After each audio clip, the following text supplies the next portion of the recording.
And for me, this is where the values were being kind of complicated. That in order for you to access modernity, to access progress, you have to abandon yourself. You have to leave all of that stuff behind and then be born again as a fancy girl. And so this idea of crystal, that you don't use. If you don't use it, you don't need it. But you have it because this is part of progress. So Europeanizing has been kind of interpolated, I think is the right word, with Europeanness. So it's very difficult for a person to progress without feeling like they're being European. And this is the way in which colonialism works, in that it seeps into the human. It's a human's desire to progress. And then it measures itself with what progress is, so that no matter what you do, if I wear pants and I wear these shoes, then I'm abandoning my customary life. And it's like, relax. So my name is Thato Toeba. I'm an artist from Lesotho. I think that's all. My name is Musoke Nalwoga. I'm from Uganda. I'm a curator and researcher and institution builder. When I first came into the room, I already really felt very much that we needed a space, or we need space in public institutions that mimic being human. And when we spoke, I made an example of a bank. You go to a bank and all of a sudden it's aliens that inhabit this place. Sometimes I feel like even the reception of Melly is very banky. Sorry to shade y'all. But for me, I wanted to translate when Gabi and we spoke about this room, I had already really been thinking about this idea of the public and the personal. And the imprint of the personal on the public. So this idea that things are collective. Why are they collective? Are they collective because they represent the collective desires of people, or are they collective because someone made a decision for all of us? And so I thought, well, I know how I like to be at home. And I wonder if we can mimic that in a museum space or in a public space. And so this was my desires, and I wanted to mix them with everybody. And I had, Dimitri, who is the custodian of these records, I had these thousands of records that they wanted to share, and I was psyched because already I was like, aesthetically that's beautiful. And it was like 8,000 pieces I'd had, so I was like, that sounds delicious. And we wanted music, we wanted books, we wanted to sit and talk and eat. And I think the space was kind of divided in those three kind of like purposes there, where you kind of, the literal living room, where you watch a wall and sit with people, and then divided here by this musical console, which in operation you're kind of supposed to see the person on the other end. You see, I can see that couch from here. And there's this sense of closed openness. And then you would have here in the middle, like a sort of like a conversation pit, but also a place from where you listen to this music. And then you would have this place where you would buy things from the cantina and then sit and just have a nice day and enjoy the street. These are kind of like steps you would go on in making your own personal space. And I wanted to put that in there. And we had someone who was going to do graphics, so I stayed off. I was very restrained because I was like, this is not your project, relax. And then in the end, Lara was unable to do graphics. And I had already made this because I was like, if there's nothing going on the wall, I have to make something for something to go on the wall.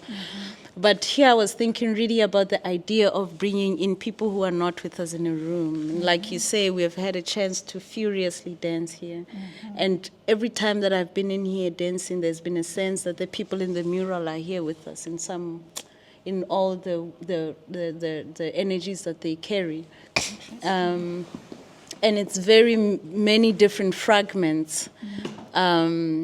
But at the corner there, I have an image from National Geographic. It's an image of Palestine, actually, during one of the invasions by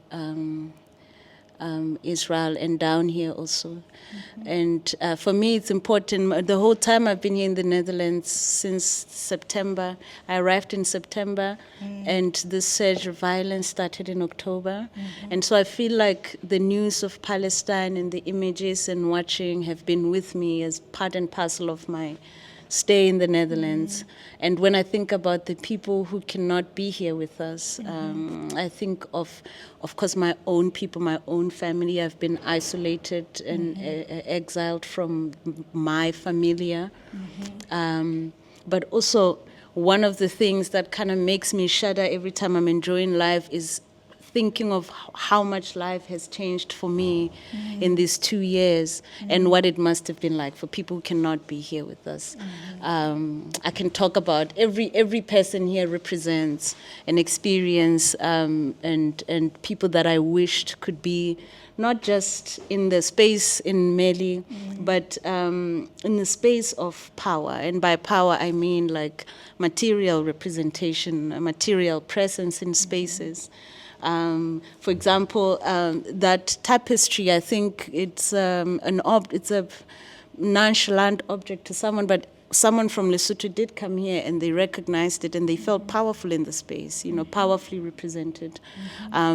Because there is something that nobody else knows in the world that they know, which is usually in the inverse in the world, is that especially you come to the Netherlands and people kind of imagine that they're going to teach you things that you don't know. Anyways, I love this work. Deeply love this work. But I also love it on like a formal level, right? We're talking about this because like the composition of a photograph is this idea of like light and shadow, right? When you have a portrait photograph, what makes you see the subject clearly is that around them there is a shadow, right? And for me it becomes very interesting with the cutouts because what you do is kind of like eliminate the shadow and all the characters are somehow portrayed, right? Through this, like, they're all the main characters in frame, right? And there is no hierarchy in what the different characters, in how the different characters are represented because they're all cut out, right? All the shadows are removed, which is quite interesting to me because it also, for me, feels like it kind of like mirrors the way the room feels. Like everyone who comes, there is no hierarchy between the people who come into this space, right? That they're all like individually seen and platformed and reflected, right? And for me, I think that that's kind of like the equalizer of like a good living room, right? That everyone can come in and feel like, oh, what is even my job? What is even my school? I'm just sitting down with people I like and we're having a beer, right? Anyways, I love it. And anyways, I wanted to talk about the idea of a wall unit and what it does, because it's this idea of like presenting materials, things, media, of things that is kind of like, I don't know, showing off your values, showing off your wealth. And for me, this wall unit is quite interesting because it's showing off knowledge. And what is interesting about the wall unit is it's kind of like also full of mainly books by Black artists, Black writers, very interesting. But also there is Mary upstairs looking behind next to the beers, which I also find interesting. But I wanted to kind of like take this jumping point and tell a different story, right? Because I grew up in Uganda, and my idea of a wall unit was my grandmother's wall unit. And that was just full of like random ceramics, They were random to me, of course, but they were like just white, transparency plates, like big, like serving dishes with like flowers on them, right? But very ambiguous. I don't think I've ever found out where these things are made, right? So it was really interesting. But this was her, like we never even used these dishes to eat in, like they were just for show, right? But then it's very interesting. I moved to the Netherlands, and then my mother is living with my stepdad, and then the wall unit no longer reflects my own values. In the house, the wall unit reflected the values of the stepfather, right? So there was like, I don't know, books on accounting, books on computer science, and there comes in a bit of a disconnect between like what a wall unit functions to different people, right? It doesn't reflect the people in the room back to themselves, which is quite interesting. But what is your history with wall units? I don't know, because both in Uganda and in the Netherlands, there is something mystical about the war unit. It is your values, but it's also quite contested. As to war unit is where you put your things, your important things. But as an object, I think of a war unit as, well, first of all, it's kind of a homogenizing object. So very colonial, very Western. This is how it came to us. And it was very much part of turning away from primitivity. Villageness, backwardsness, and embracing the high life. And I've always found that desire interesting to me, the desire to develop, and the desire to be modern, to be modernized. As you know, I think across lots of disciplines, and I think across law and politics and society, across architecture and design and art and philosophy and so on. And I find a connection between this desire to be modernized with law. The idea of colonizing was to Europeanize. It was this idea to civilize. And there's been very many different tools of civilizing, and this is one of the tools of civilizing. And the objects that go in, usually for us, was the dishes that you talk about. I imagine like these crystal, lots of crystal. For visitors who never visited. And, you know, when you were telling me the story of your grandmother, or your grandmother's house in Uganda, it was so interesting how you described the living room as this covert space where you are just grateful that you caught a glimpse of what's happening in there. And it was the same, and also just kind of like this object.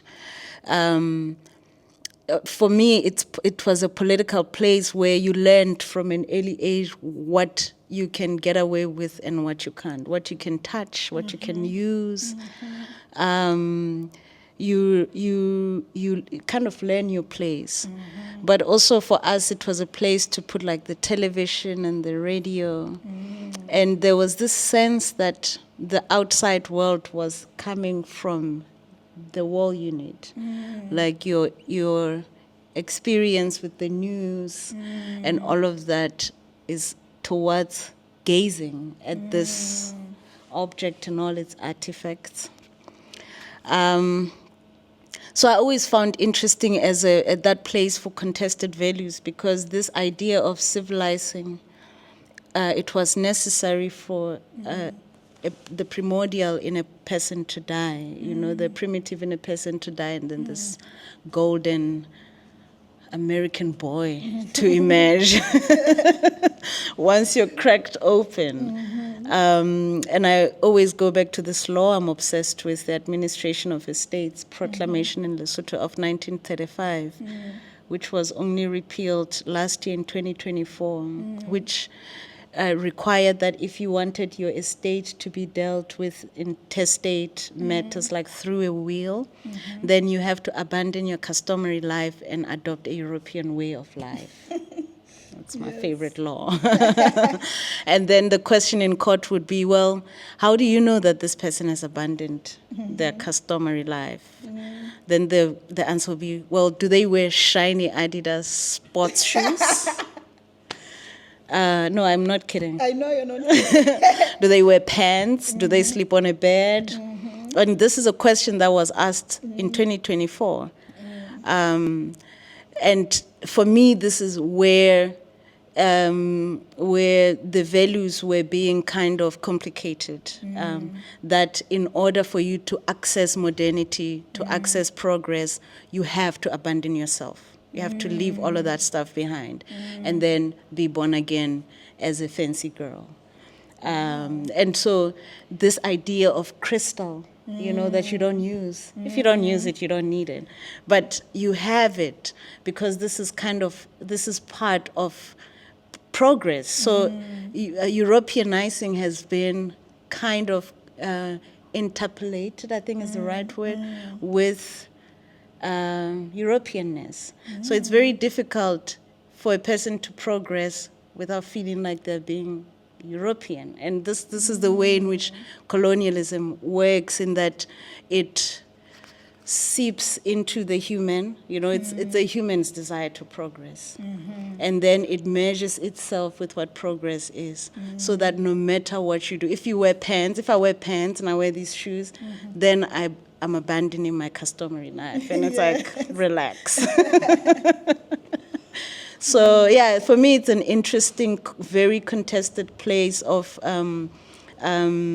deep politicality and the relationship of oneself, their space with the world and what the world wants them to be. But also these objects, what objects are given credence, and who in the house. For example, you talk about the living room. Well, we know that the wallpaper expresses the desire of who pays the bills, not who lives here. And I think these are interesting things to bring in an institution, who gets to say what this room looks like and what goes up on the artifact chamber and things like that. I like. Yeah. I really like. So interesting. I've been on the edge of my seat. But so interesting what you say, because the very interesting thing about like living rooms, but also wall units in Uganda is like nothing changed. Like I grew up in my grandmother's place until I was like 16. And I don't think a single plate in this wall unit changed. So it's so interesting, but also the living room that we are never allowed to get into also never changed. Like there was no moment when, I don't know, a new chair was added, or I don't know, something else was done to represent some type of progress. So like I find it quite interesting in relationship to what you said, this idea of like, where does colonialism happen? So for me, this idea of like the desires of progress and all these things, it's like they were kind of like contained, right? Not let to spread out in the whole entire house. They were in this room and you couldn't go there anyway or touch anything anyway. And these like, I think my grandmother's, because this living room, my mother also never had the the access to touch. So like 50 years, my mother is 56 years of living room stagnancy. Like, you know what I mean? then what is progress, right? So like it's like really interesting to think about it in this way, but I wanted to kind of like pivot a bit and now go to the living room, which I find is very interesting because I think I was 12 again in my grandmother's living room, and my grandmother's house is big, like imagine like 10 rooms. And then the living room was like on the left of the house, and she could lock it, that you didn't have access to it anymore. And it was so interesting because one of my cousins, like the oldest cousins of the house, kind of got a girlfriend. The girlfriend gets pregnant and she must move into the house and come in. But then she gets put in the room like that, kind of like you need to pass through the living room to get to her room. And it becomes very interesting because for the first time, like I'm interacting with someone who's kind of like almost my age, because I think she was like 17, 18, like quite young. And we could relate at 12.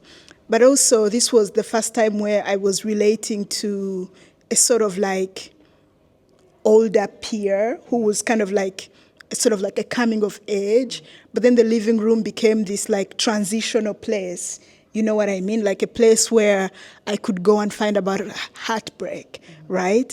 And I could find about, I don't know, she told me, for example, she's the one who told me about like, I don't know, a mother's love. You know what I mean? Of course I know a mother's love, but in Uganda, like you don't, like your mother is not as important as here in Europe. Like she's just like part of a community, one of the people. And then like this girl came with this kind of like really European ideas of like, oh, I have a boyfriend. And I was like, boyfriend, the fuck? I have cousins, Like, and then she also had this idea that my mother loved me so much because she's my mother. And it was such an interesting thing. And then I began to have this like kind of like peculiar closeness with my mom because I was like, this is special. It was like, but it was in these transitions, right? It was like, like Great Expectations and Miss Havisham. You know Miss Havisham? Miss Havisham is very interesting because she kind of like gets left at the altar. She refuses to remove her wedding dress and she cries forever. But then it's so interesting because this girl was so in love with my cousin. And of course, my cousin was just a boy. So he was, doing whatever. And like, but then I would pass through this room to go and find out about like these sort of like adult topics. And like passing through this living room where I could touch nothing. And I had to make sure nobody knew I was going in and out. Right? So it's kind of like an interesting like thought of a living room within our thinking of decoloniality in Africa, right? If it's the place where we show media, where the outside world comes in, then why does nobody else in the house come in, right? Like what type of other thing does it become, right? It becomes very relic, very, Narnia, like you open a door and then a certain other world opens, which I think is like interesting in contrast to this living room. Well, to be fair to our parents, you're talking, I'm thinking, well, there's something aspirational about living rooms, even this room. I want a lot of chairs here. And so there's something very much aspirational. And I wonder if maybe that is... that is the lesson and the experience, that you should see it and want it for yourself, but know that it's not yours. Because I then wonder, I don't have children, and so my whole house is a homage to me. And my wall unit exists only to worship me. And I wonder if I had children, if I would include their souls in my wall unit. Or if, that's the place from which I would want to influence them. I say this because when I was growing up, we didn't really have a living room. We had like a room that was like a kitchen, dining room, TV room, whatever. But then my mother was in Pretoria studying there, and when she came back, she was dating this man who was so cool. Like, like too cool. And this man, they grew up rich, so he was very wealthy. Like he knew already, and I was coming from that village, you know. So I was fresh from there, and I was like, whoa, what the fuck? And when they came back, they built this room. I remember the house was just a straight room, and then it L'd, it made an L. And this guy used to work for the Lesotho embassy in Pretoria, the Lesotho High Commission, and he had done some corruption-y stuff there, and so he was fired, and they were coming home, and they built this room to put his cool-ass stuff in it. And we came and we walked in one day, and it was like TV, you know, they had the best. This was like 2006, around that time. Yeah, 2000 and... Yeah, that must have been. No, 2002. I was like 12. God. Yeah, I remember music. This guy had the best music. Like, they had Miss Education of Lauryn Hill back then. My twin and I would be like, it's funny how money changes situations. It's just been like, wow, who's this girl? Like, I was like, I think my mother was also just kind of like a bit bamboozled by it all, but like acting cool. This guy was so cool. And he introduced like that living room for me. Like the rest of the house was still ghetto. But this particular room was like, really, they moved with this moving company called Starterforts. Starterforts. Yeah, like, back home, if you move with Starterforts, yeah, that's what's up. And this is Starterfort stuff was in my house, and it was just the coolest gear, the best music, magazines, and all of this stuff that kind of introduced me to the world. And I had this relationship with that room like a museum, you know, like... Of course, we were also not like super allowed in it, but my mother was less strict than my grandmother. Also, my mother has to go to work. My grandmother is there all day being like, if you sit on my stuff. But my mom is like at work. So in the morning, we're like, I think sometimes she locked it. Grown-ups. But on days that she didn't lock it, it was such an amazing space to be in. And it really like, it made me dream of like, I think there's a lot of things in this room that are very much influenced by that aesthetically. Shame, this guy is not well now. He's like literally insane in the streets. Looking great. Like he still has the best fits. He was amazing. My mom's best. We miss him. But yeah, that's how like I kind of like my aesthetic was kind of tuned. Now I was abandoning my customary life. I was like, hey, customary life. Bye. Adios.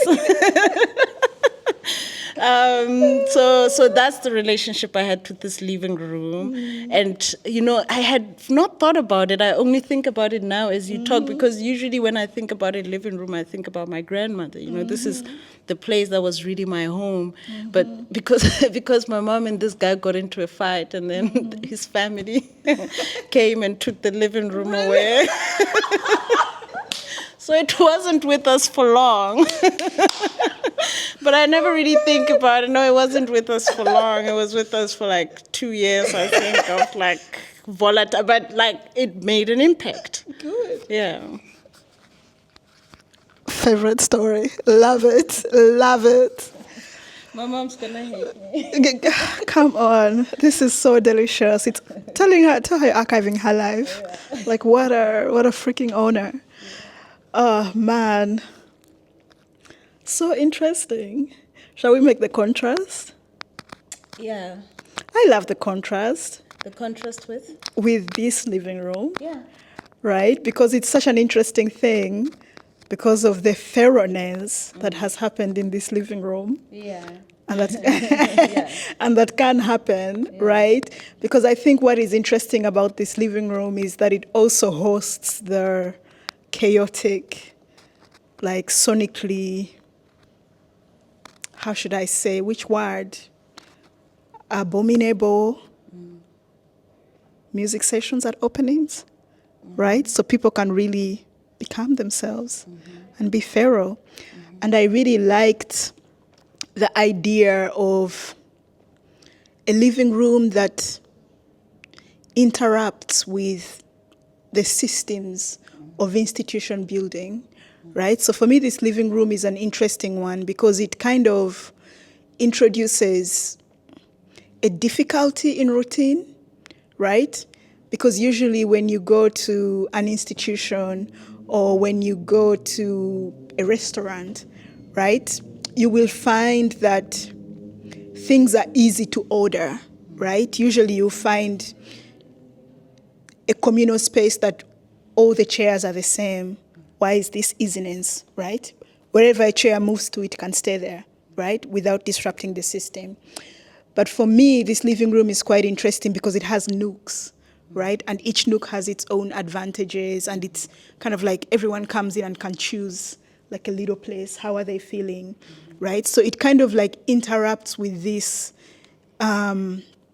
idea of a living room or a communal space as a transitional space, right? Because usually when you go to a museum, even when you sit down to eat, you know you're transitioning, right? You're sitting down for a coffee, a bakery, you need to leave, right? Someone else must come. But I think for me, the interruption of this flow is this differentiation in feeling in the nooks, right? You have the dining table, you have the little tiny, like, the big leaning chairs there. Everything seems to invite, as if it's your own little living room. But also one of the things that has gone that I wanted to theorize about were the little, like, what are they called? The little nets and sewn things. Literally those. Yeah. I find them so interesting because they must get lost in all the laundry. You know what I mean? Like you cannot really, doilies are things you keep in one singular household, right? If you're institutionalizing them, they're disruptive because they're kind of like getting lost in the system.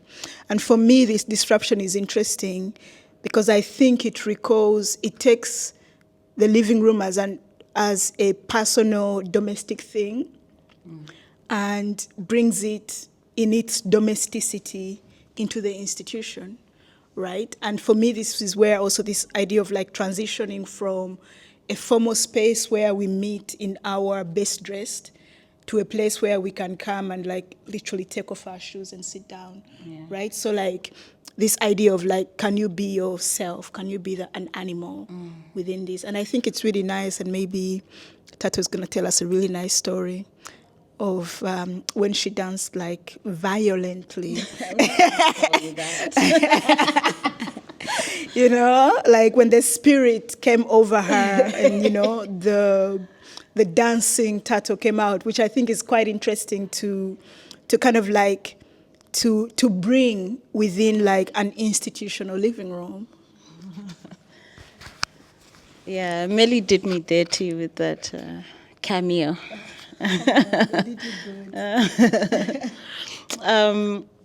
But yeah, wow, that's so. I made so many mental notes, and now they're all gone. I know, as well. They've been doing that.